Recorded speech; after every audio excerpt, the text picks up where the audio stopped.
Brought to you by Biz Analyst by Khata Book. National testing agency यानी कि NTA ने बीते शनिवार 26 मार्च को केंद्रीय विश्वविद्यालयों में दाखिला लेने के लिए common university entrance test for undergraduate यानी कि CUET यूजी के लिए नोटिफिकेशन जारी किया है। इसके अनुसार 2 अप्रैल से दाखिले की जो प्रक्रिया है वो शुरू होगी। देश की किसी भी सेंट्रल यूनिवर्सिटी में एडमिशन लेना चाह रहे छात्रों के लिए यह सिंगल विंडो सिस्टम होगा। विश्वविद्यालय अनुदान आयोग यानी कि यूजीसी ने यह अनिवार्य कर दिया है कि सभी केंद्रीय विश्वविद्यालयों को CUET यूजी के आधार पर अंडर ग्रेजुएट में छात्रों का एडमिशन लेना होगा।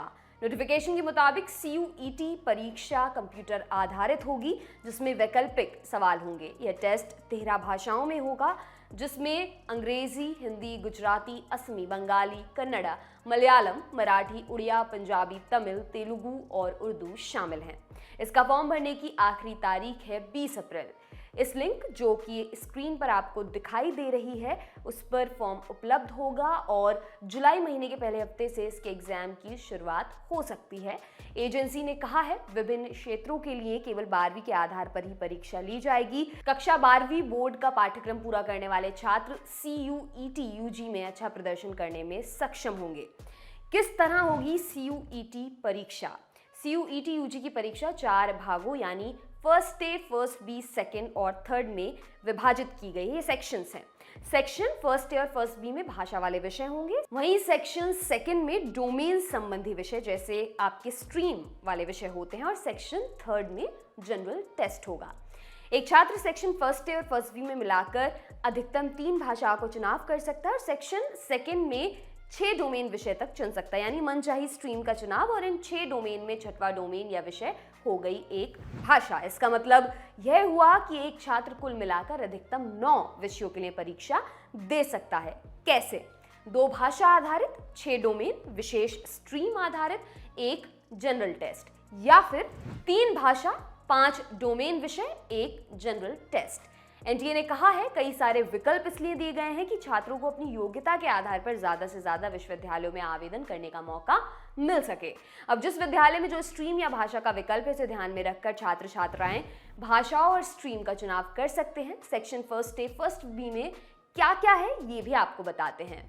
सेक्शन फर्स्ट ए में 13 अलग अलग भाषाएं हैं जिसमें तमिल, तेलुगु, कन्नड़ा, मलयालम, मराठी, गुजराती, उड़िया, बांग्ला, असमिया, पंजाबी, अंग्रेजी, हिंदी और उर्दू शामिल है। वहीं सेक्शन फर्स्ट बी में 19 भाषाएं हैं जिसमें फ्रेंच, स्पेनिश, जर्मन, नेपाली, फारसी, इटालियन, अरबी, सिंधी, कश्मीरी, कोंकणी, बोडो, डोगरी, मैथिली, मणिपुरी, संथाली, तिब्बती, जापानी, रूसी, चीनी आदि शामिल हैं। दोनों में से मिलाकर 3 भाषाओं का चयन करना होगा। छात्रों को 50 में से 40 सवालों के उत्तर देने होंगे। हर भाषा के लिए 45 मिनट का टेस्ट होगा। छात्र की भाषाई समझ जानने के लिए इसमें शब्दकोश, शब्द पाठ की समझ, साहित्यिक जानकारी संबंधी सवाल होंगे। सेक्शन सेकंड में क्या है? इस सेक्शन के तहत छात्र की डोमेन संबंधी समझ को जांचा जाएगा, यानी जो विषय चुना जा रहा है उसकी कितनी समझ छात्र को है। इस श्रेणी में कुल 27 डोमेन आधारित विषय हैं जिसमें से एक छात्र विश्वविद्यालय के अनुसार 6 डोमेन तक चुन सकता है। इसमें accountancy, biology, business studies, chemistry, computer science, economics, engineering, graphics, इतिहास, भूगोल, गृह विज्ञान, लीगल स्टडीज, पर्यावरण विज्ञान, गणित, फिजिकल एजुकेशन, राजनीतिक विज्ञान, साइकोलॉजी, समाज शास्त्र, मास मीडिया, फाइन आर्ट्स इत्यादि शामिल हैं। इस सेक्शन में कक्षा 12वीं के आधार पर MCQ सवाल पूछे जाएंगे। इस श्रेणी में भी छात्रों के पास 45 मिनट का समय होगा और उन्हें 50 में से 40 सवालों के जवाब देने होंगे। अब बात कर लेते हैं सेक्शन थर्ड में क्या क्या है। इस श्रेणी में जनरल टेस्ट होगा। इसमें 75 सवाल पूछे जाएंगे जिसमें से 60 सवालों के जवाब देने होंगे। छात्रों को इसके लिए 60 मिनट का समय मिलेगा। इसमें सामान्य ज्ञान, current affair, general mental ability, numerical ability, reasoning आधारित सवाल पूछे जाएंगे। कई दिनों में होगी परीक्षा। UGC chairperson M Jagdish Kumar के मुताबिक यह परीक्षा कई दिनों में संपन्न होगी। हर दिन 2 सत्रों में परीक्षा होगी। पहले सत्र में छात्रों को किसी एक भाषा और 2 डोमेन विषय का पेपर देना होगा। वहीं यदि कोई छात्र चाहे तो वह जनरल टेस्ट भी दे सकता है। दूसरे सत्र में छात्रों को 4 डोमेन विषय की परीक्षा देने की इजाजत होगी और वे सेक्शन फर्स्ट बी से भाषा वाला टेस्ट भी दे सकेंगे।